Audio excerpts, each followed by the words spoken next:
En lo que a metodología se refiere, comenzaremos hablando de unas generalidades, definiendo metodología de enseñanza, que según la LOMCE es el conjunto de estrategias, procedimientos y acciones organizadas y planificadas por el profesorado con la finalidad de posibilitar el aprendizaje del alumnado y el logro de los objetivos. Las actuales orientaciones metodológicas del Decreto 40/2015 van encaminadas, en primer lugar la ODC 65/2015 y luego el Decreto 40 del 2015, van encaminadas a estrategias de enseñanza y procesos con una metodología que englobe distintos modelos. No tenemos que centrarnos en una metodología ni más activa ni más directiva, sino que todos los estilos de enseñanza y estrategias serán útiles a lo largo del proceso. En el 7.2 vamos a hablar de los principios metodológicos que vienen recogidos en estos dos documentos que hemos nombrado anteriormente. De esta forma, estableceremos, por ejemplo, que los aprendizajes sean significativos, constructivismo en los aprendizajes,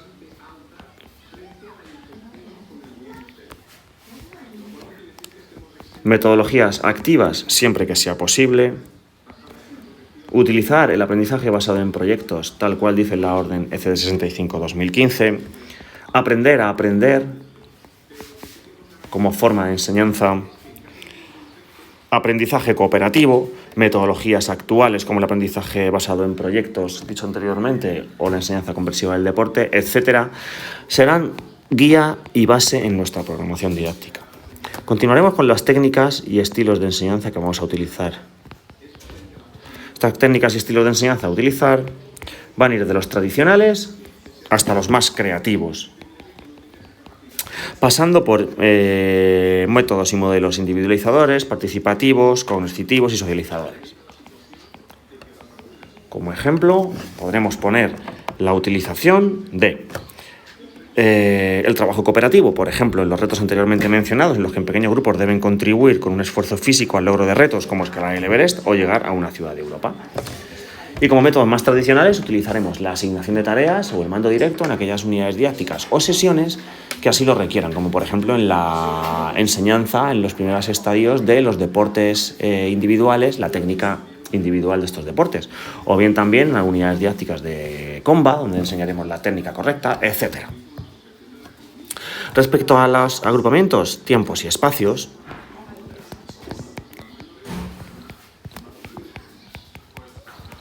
señalar que están recogidos según la orden que dicta las instrucciones por el COVID-19, tendremos en cuenta que la gestión del tiempo, la vuelta a la calma, los espacios y todo lo demás debe estar coordinado con el resto del departamento, de forma que crearemos grupos burbujas siempre que sea necesario y la utilización de los vestuarios será siempre en grupos reducidos. La sesión tendrá una estructura muy clara y muy marcada, será parte inicial, parte principal y parte final. Y respecto a los recursos didácticos y materiales, tienen ustedes establecida en la programación, en la página 36 y 37, una tabla en la que se puede ver en qué unidad didáctica utilizo cada uno de los recursos didácticos e instalaciones disponibles.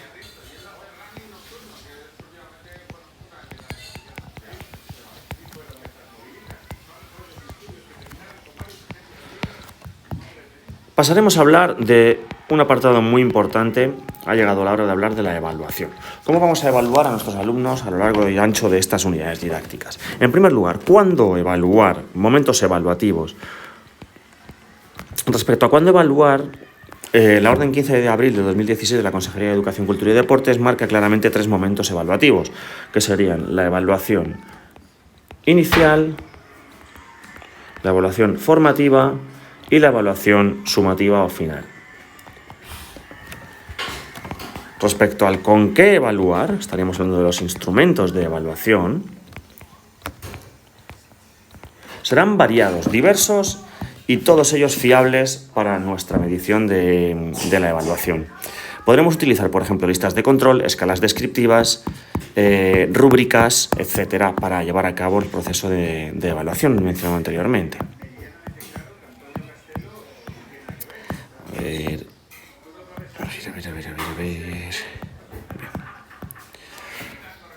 Nada más sobre esto, simplemente ponemos 8.2 y ponemos instrumentos de evaluación y ponemos, por ejemplo, rúbrica. Ponemos lista de control, o ponemos registro anecdótico. Ponemos un par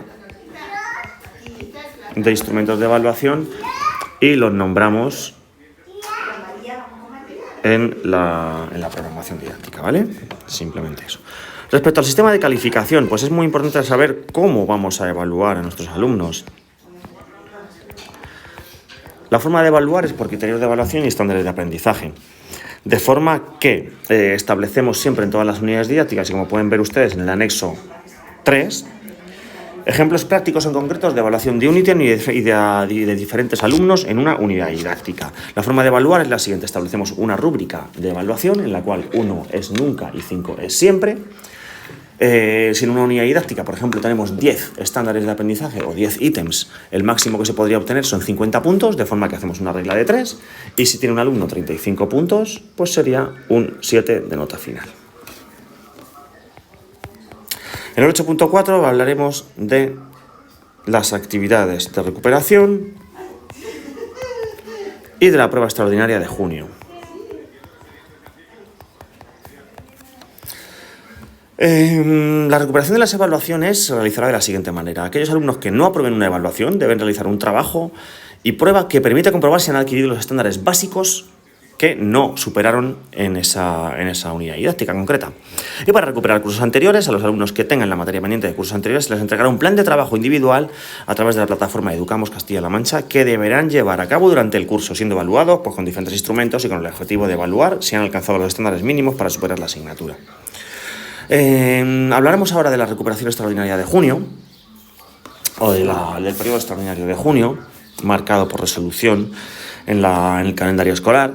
Y bueno, pues los alumnos que no han obtenido la calificación positiva en la evaluación ordinaria y que no han aprobado las asignaturas disponen de un periodo de recuperación extraordinario en el mes de junio. Recibirán un PRI, plan de refuerzo individualizado, que cada alumno debe entregar al finalizar dicho periodo extraordinario. Puede versar sobre contenidos no superados durante el curso y lo denominamos actividades de recuperación. Por un lado tendremos estas actividades de recuperación, pero por otro lado también tendremos aquellos alumnos que sí que han aprobado el curso, actividades de ampliación respecto a las vistas en el curso escolar. Por último, todo proceso de evaluación también debe ser evaluado desde el punto de vista del que lo realiza, de forma que, según la resolución del 5 del 12 del año 2020, del año 2018, 2020 no, sino 2018, la propia práctica docente se deberá ser también evaluada. Tienen ustedes algún ejemplo de anexo, en un anexo sobre cómo se autoevalúa el profesor o cómo evalúa el alumno al profesor. Por ejemplo, ítems referidos a si entiendo cuando explica, si realizan las tareas adecuadas o si reflexiona el alumno sobre lo aprendido en clase, etcétera, etcétera. Continuamos con la atención a la diversidad, un apartado muy importante en nuestra programación, ya que tenemos una alumna con hemiparesia y otro alumno diabético. Nos basamos en el decreto 85/2018, como hemos dicho anteriormente. Y bueno, pues tenemos que tener claro que tenemos un tipo de medidas que son más generales y otro tipo de medidas que son medidas específicas. Recogemos, por ejemplo, medidas de consejería, medidas de centro, medidas de aula y medidas individuales. Estos 4 tipos de medidas los vamos a recoger tanto con el alumno diabético como con la alumna con hemiparesia. Además tenemos unas medidas que las vamos a denominar extraordinarias. Dichas medidas no son necesarias en la programación de educación física de este curso, ya que no tenemos ningún alumno que las necesite. ¿Qué medidas vamos a tomar con estos alumnos en nuestras unidades didácticas? Pues lo veremos a continuación en la unidad didáctica específica que vamos a tratar a continuación.